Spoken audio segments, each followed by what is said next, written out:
नमस्कार शेतकरी मित्रांनो, आज आपण युवा उद्योजक वडगाव काठी येथील संतोष चुंगे यांच्या बकरी पालन व्यवसायामध्ये त्यांनी कसे बकरी पालनाचा व्यवसाय करत आहेत याबद्दल आपण त्यांच्याकडून दोन शब्द जाणून घेऊया. या समोर या. आपलं नाव सांगा. संतोष पोपट चुंगे. बरं, कधीपासून व्यवसाय चालू केला आहे? 2 महिन्यापासून व्यवसाय चालू केला आपण. बरं 2 महिने झाले लावून. बरं, कुठून आणलीत बकरी? ते मुरडवरून आणले आपण. बरं, किती किलोची होती त्यावेळेस? ती 10, 11, 12 किलोची होती त्यावेळेस आणली तेव्हा. बरं, किती नग आणले होते? आपण 11 नग आणले होते. बरं 12 आणले होते, पण त्यातलं काय ती एक माहिती नसल्यामुळे आपल्याला त्यातली एक हे झालं. बरं बरं, रोग वगैरे काय आला होता का? काय रोग ते काय नाही, फक्त ते दरंगला होते, संडास लागली त्यांना. बरं बरं, औषध उपचार करून आता व्यवस्थित आहेत आता? सगळे व्यवस्थित आहे, आता काय नाही. बरं, चाऱ्याचं नियोजन कसं केले?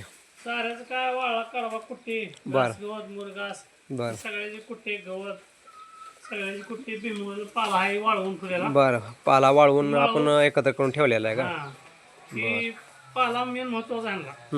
एक नंबर पेंट खाल्ल्याने का नाही, बरं, एक नंबर. किती टाइम टाकता? असं टायमिंग आहे का टाकण्याचा? टायमिंग काय ठेवलेलं नाही, आपण येईल तेव्हा चारा टाकायचा. आणि शेळीची जातच अशी आहे का, शेंडा खोल्याने तिला सारखं लागतेच. नाही, बरोबर आहे. आलं टाकायचंच नाही. आलं का कोण ना कोण आलं का आपलं घरी शिव कोण येऊन आलं का आपण थोडं थोडं त्यांना टाकीतच राहायचं. वाटोळं करीत नाही, जास्त त्या गावांमध्येच टाकायचं. बरं, जास्त कळलं की ते वाटोळं करते ती. पाण्यासाठी पाण्याचे काय नियोजन केले? पाण्याचं काय ते हौद आहे. बरं परत ह्या बकेटामध्ये पाणी आहे, काय बकेटात पाणी आहे, त्या हौदामध्ये पाणी आहे. हे चारायचं केलेलं आहे. बरं, आणि ह्याचं काय ह्याचे मलमूत्र काय कसं करता? मलमूत्र ह्याचं त्याचं काय आपलं गोळा करून वरचा पाला आहे ती बघायला टाकता. हम्म, वेस्टिक आपलं बाहेर खड्डा करून आपण साठवून करून ठेवलेला आहे का? साठवून. बरं, ह्याचे कुठे खात्यात का असं? हा, खाते की काय कुट्टे वगैरे भरून सुरे टोपलं. बरं, कडबा कुट्टे आहे, घासगवत कुट्टे आहे, मुरघासचे कुट्टे आहे, सगळ्या ह्याचे कुट्टे आहे. सर्व मिक्स आहे का? हा, सगळं मिक्स आहे. बरं, काय नाही, सगळं असं गावांनी एक एक टोपलं प्रत्येक वेळेस आलं बरं, सगळं टाकायचं असं. हां, असं टाइम टेबल नाही का, सकाळी दुपारी असं काय?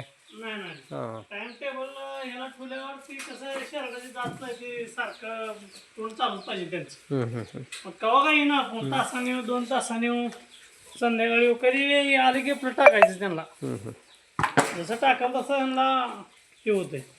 तर नमस्कार आपल्या सर्व मित्रांना, की युवा उद्योजक संतोष चुंगे यांनी बकरी व्यवसाय आपण चालू केलेला आहे. त्यांनी जवळपास 11 सध्या त्यांच्या फार्मावरती 11 बकरी आहेत. जर कोणाला असा नवीन उद्योग करायचा असेल तर त्यांचे संपर्क साधा, आणि कोणाला बकरी खरेदी करायचं असेल त्यांच्यासाठी त्यासाठी संपर्क साधा. तर त्यांच्याकडून त्यांचा मोबाईल नंबर जाणून घेऊया. तर मोबाईल नंबर सांगा सर तुमचा. 90 49 12 47 26. आणखी एकदा सांगा. 90 49 12 47 26. तर ठीक आहे मित्रांनो, नंबर नोट करून घ्या. आणि काय आपल्या नवीन उद्योग चालू करत असेल किंवा बकरी खरेदी करत असेल तर या नंबरवर संपर्क साधा. चुंगे गोट फार्म, वडगाव काठी, तालुका तुळजापूर, जिल्हा धाराशिव. धन्यवाद.